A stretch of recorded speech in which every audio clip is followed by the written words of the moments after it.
लोग ऑनलाइन या ऑफलाइन के चक्कर में पड़ जाते हैं कि ऑनलाइन इंश्योरेंस ले या इंश्योरेंस एजेंट से इंश्योरेंस ले। तो ऑनलाइन जो भी लोग इंश्योरेंस निकाल रहे हैं, गलत सही की बात नहीं है, लेकिन मैं सिंपली एक ही बात आपको कहना चाहूंगा कि कल अगर आप नहीं होते हो तो क्या आपने अपने घर वालों को इंश्योरेंस के बारे में इन्फॉर्म किया है, उनको लिटरेट किया है कि कल जाके कहां पर जाकर उसको क्लेम करना है, किस तरीके से अगर कोई क्वेरी निकलती है तो उसको हैंडल करना है। अगर आपने ये किया है तो बहुत सही है। मैं आपको बताऊं, इंश्योरेंस, म्यूचुअल फंड, जो भी सारी चीजें हैं, इसमें आज की डेट में 87 लाख करोड़ अनक्लेम्ड पड़े हैं। मतलब किसी कोई क्लेम करने आया ही नहीं। तो ये इन्वेस्टमेंट की बात है। तो दोस्तों 87 लाख करोड़ ऐसे ही पड़े हैं जो अनक्लेम्ड है। हो सकता है कि कल आप ये ब्रोकरेज या कमीशन बचाने के चक्कर में जिस पर्पस के लिए आपने पॉलिसी निकाली है, इन्वेस्टमेंट की है, टारगेट्स होगी उसके लिए निकाली होगी, वो टारगेट ही पूरे नहीं होंगे तो क्या फायदा है इसी इन्वेस्टमेंट का।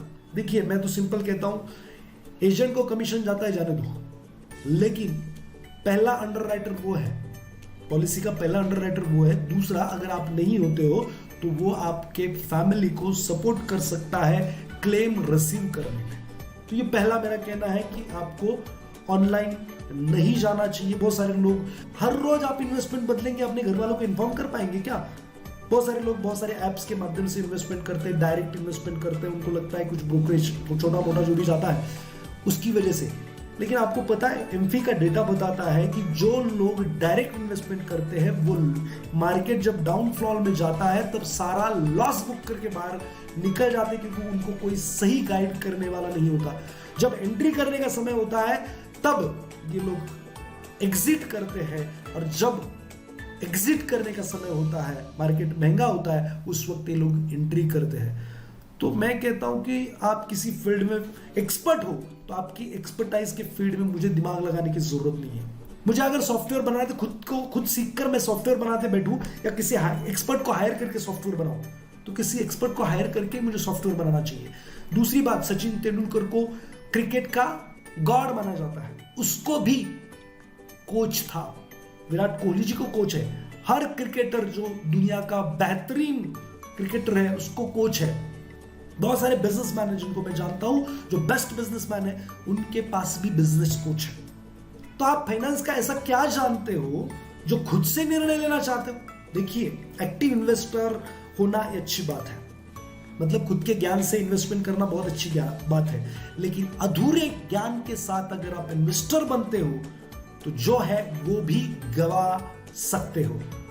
तो मुझे लगता है कि आपको कुछ बचाने के चक्कर में जो कमाया है वो गवाना नहीं चाहिए। दूसरी बात, इंश्योरेंस की बात करते हैं तो लोग कहते हैं कि हमारी तो कंपनी ने दिया हुआ है। कंपनी कब तक इंश्योरेंस देती है बॉस? जब तक आप रिटायर्ड ना हो, उसके बाद जो भी जमा पूंजी है ना, एक साथ गंवानी पड़ सकती है।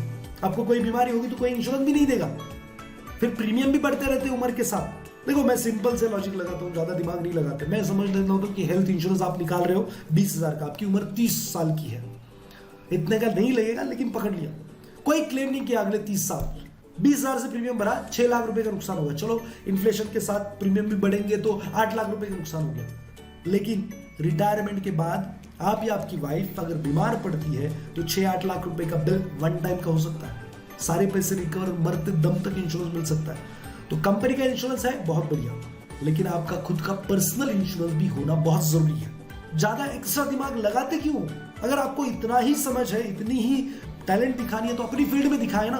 देखिए, ये सब बातें मैं अपने लिए नहीं बोल रहा, मैं सिर्फ ये आपके लिए बता रहा हूं। मुझे लगता है कि किसी न किसी को तो ये बताना चाहिए, जिससे जो गलतियां इंसान कर रहा है फाइनेंशियली वो ना करे। और तीसरा, बहुत सारे लोग ड्यू डेट तक इंश्योरेंस का प्रीमियम नहीं भरते हैं, या फिर उनको फोर्स करना पड़ता है और उनका जवाब आता है कि सर पिछले 4 साल से इंश्योरेंस भर रहा हूं, घर में कोई बीमार नहीं पड़ा है, मेरा तो नुकसान हो रहा है। तो बीमार पड़ा नहीं है, या अच्छा हुआ या बुरा हुआ? देखो boss, insurance company financial loss cover करती है। मतलब क्या? वो पैसा देती है, लेकिन दर्द आपको ही सहना पड़ता है। अगर कोई बीमार नहीं हुआ है तो ये अच्छी बात हुई है। तो मुझे लगता है कि इसकी वजह से प्रीमियम टालना, देखिए आज की बात नहीं चल रही है, ये पूरे जीवन की बात चल रही है। और मैं आपको बता दूं, अगर हेल्थ इंश्योरेंस आप रेगुलरली पे करते हो और आप बीमार भी नहीं पड़ते 8-10 साल 20 साल, लेकिन जिस दिन आप बीमार पड़ जाओगे उस दिन जितना भी प्रीमियम आपने भरा है पूरा का पूरा रिकवर होगा और शायद उससे ज्यादा भी पैसे आपको मिलेंगे या आपके फैमिली को मिलेंगे, जो भी है। तो मुझे लगता है कि इंश्योरेंस ये बहुत इंपॉर्टेंट चीज है। ये वेल्थ प्रोटेक्शन के लिए है। हेल्थ इंश्योरेंस लिया तो हेल्थ प्रोटेक्ट नहीं होती है, आप बीमार पड़ सकते हो, लेकिन हेल्थ खराब होने की वजह से जो आपका वेल्थ जाने वाला था, मेहनत से कमाया हुआ पैसा लॉस होने वाला था, वो बच जाएगा। लाइफ इंश्योरेंस लेने से लाइफ सिक्योर नहीं होती है, लेकिन लाइफ किसी की जाने की वजह से जो फैमिली को ट्रबल होने वाला था, तकलीफ होने वाली थी, फाइनेंशियल लॉसेस होने वाले थे, वो कवर हो जाते हैं।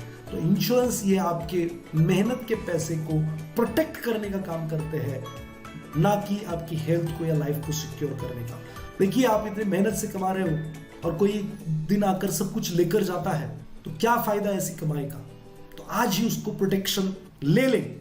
और इसके बारे में अधिक अगर आपको कोई जानकारी चाहिए तो नीचे दिए हुए नंबर पे संपर्क करें, जानकारी ले और जरूर अपनी वेल्थ को, अपनी फैमिली को प्रोटेक्ट करें फाइनेंशियल क्राइसिस से, जो आपके शरीर के रिलेटेड की अनसर्टेनिटी की वजह से हो सकते हैं।